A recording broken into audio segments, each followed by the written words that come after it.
Premier chapitre. Lorsque j'avais 6 ans, j'ai vu, une fois, une magnifique image dans un livre sur la forêt vierge qui s'appelait « Histoire vécue ».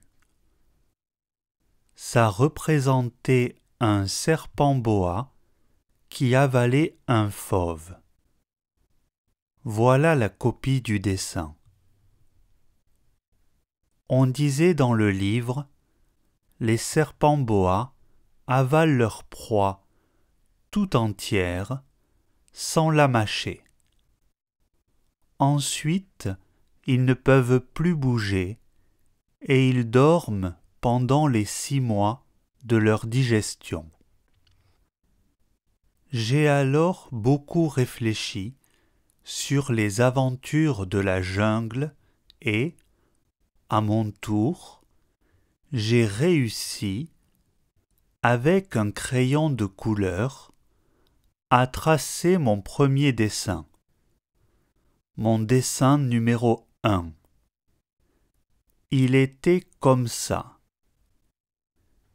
J'ai montré mon chef-d'œuvre aux grandes personnes et je leur ai demandé si mon dessin leur faisait peur. Elles m'ont répondu. Pourquoi un chapeau ferait-il peur?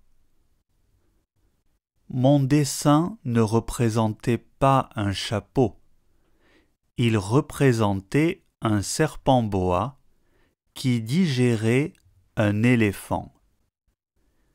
J'ai alors dessiné l'intérieur du serpent boa afin que les grandes personnes puissent comprendre. Elles ont toujours besoin d'explications. Mon dessin numéro 2 était comme ça. Les grandes personnes m'ont conseillé de laisser de côté les dessins de serpents boa ouverts ou fermés et de m'intéresser plutôt à la géographie, à l'histoire, au calcul et à la grammaire. C'est ainsi que j'ai abandonné, à l'âge de 6 ans, une magnifique carrière de peintre. J'avais été découragé par l'insuccès de mon dessin numéro 1 et de mon dessin numéro 2. Les grandes personnes ne comprennent jamais rien toutes seules et c'est fatigant pour les enfants de toujours et toujours leur donner des explications.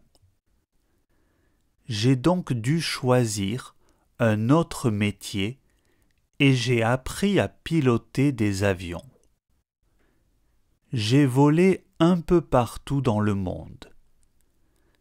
Et la géographie, c'est exact, m'a beaucoup servi.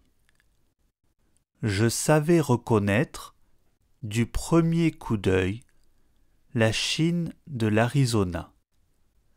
C'est très utile si l'on est égaré pendant la nuit. J'ai ainsi eu, au cours de ma vie, des tas de contacts avec des tas de gens sérieux. J'ai beaucoup vécu chez les grandes personnes. Je les ai vus de très près. Ça n'a pas trop amélioré mon opinion. Quand j'en rencontrais une qui me paraissait un peu lucide, je faisais l'expérience sur elle de mon dessin numéro 1 que j'ai toujours conservé. Je voulais savoir si elle était vraiment compréhensive. Mais toujours elle me répondait « C'est un chapeau ». Alors, je ne lui parlais ni de serpent boa, ni de forêt vierge, ni d'étoiles. Je me mettais à sa portée. Je lui parlais de bridge, de golf, de politique et de cravate. Et la grande personne était bien contente de connaître un homme aussi raisonnable.